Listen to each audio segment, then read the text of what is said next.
Hello everyone, welcome to Math Talk. I'm your host Brian Heisler, and today we're going to start a little mini-series on measures of central tendency, also known as mean, median, and mode. And today we're going to talk about the mean. So let's get started. So what is the mean? The mean, in simple terms, is basically the average of a set of numbers. And the way you find out what the mean is you take up your numbers, you add them all together, and divide by however many numbers you have. So let's take a look at a couple examples, and then we'll give you one to practice on your own. All right, so we have an example. It says in 1 week, the high temperature of the day for each of the days of the week in degrees Fahrenheit was 81, 84, 85, 90, 79, 93, and 90. So a pretty hot week out there. What was the mean temperature for the week? So we're looking for the mean. I'm going to underline that right here. Remember, the mean is the average. I have to take my numbers, add them all together, and then divide by however many numbers I have.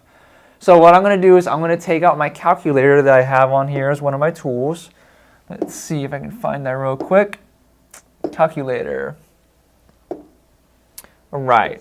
So I'm going to take all my numbers. I have 7 of them, so I'm going to add them up here real quick. 81 plus, let's see, 84 plus 85 plus 90 plus, let's see, 79, 93 plus 90. All right, so I add them all together and I get a total of 602, okay?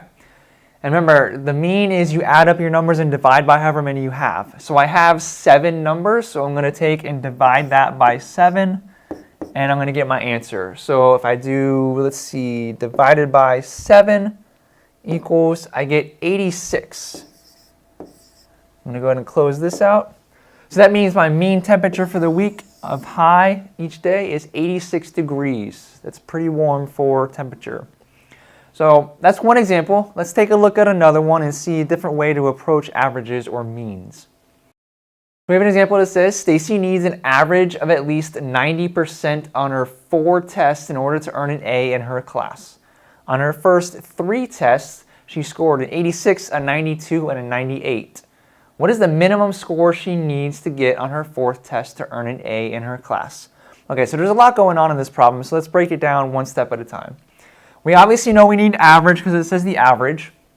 She needs to average at least a 90%. And we have her first 3 scores. So what I like to do in these problems, I like to think about, how do I get an average and what does it represent, a mean? Well, the mean or the average is the total number of, the total value of the numbers divided by however many numbers you have. And so if I need to average a 90% on 4 tests total, that means my total value, if I add them all up, has to be 4 90s, which is going to be 90 times 4, 360 total. So when I add up my 4 test scores, they have to add up to 360. Well, I already have 3 of the scores, so what I can do is I can subtract off those 3 numbers to get my final value that I need for that test. So what I'm going to do is I'm going to go ahead and subtract off 86, I'm going to subtract off 92, and I'm going to subtract off 98. And because I can use a calculator on this section, I'm going to pull my calculator out for this again. Let's see, it is right here. I know it's kind of cramped together here, but I have 360 minus 86 minus 92 minus 98 equals, okay? So the calculator gave me a total of 84. So what that means is Stacy needs to get at least an 84% on her last test in order to average a 90% across all 4 of her tests. And so when you get to problems like this, it's really important to break them down one step at a time. It's one type of problem you'll see with averages other than just saying, what's the average or what's the mean of these numbers. But what I want to do one step more is I want to give you an example to try at home. So I want you to take a look at this example, see what you learn. You have 2 different schools. One of them has class sizes listed here. There's 5 different classes. School number 2 has these class sizes, 19 all the way into 18. It has 6 classes. Which school has the greater mean class size between the 2 of them? So remember, take a look at what the mean is, how you find that out. Look at the mean for each of them and compare the two. I hope this helps as you get to these types of problems, and thanks for watching.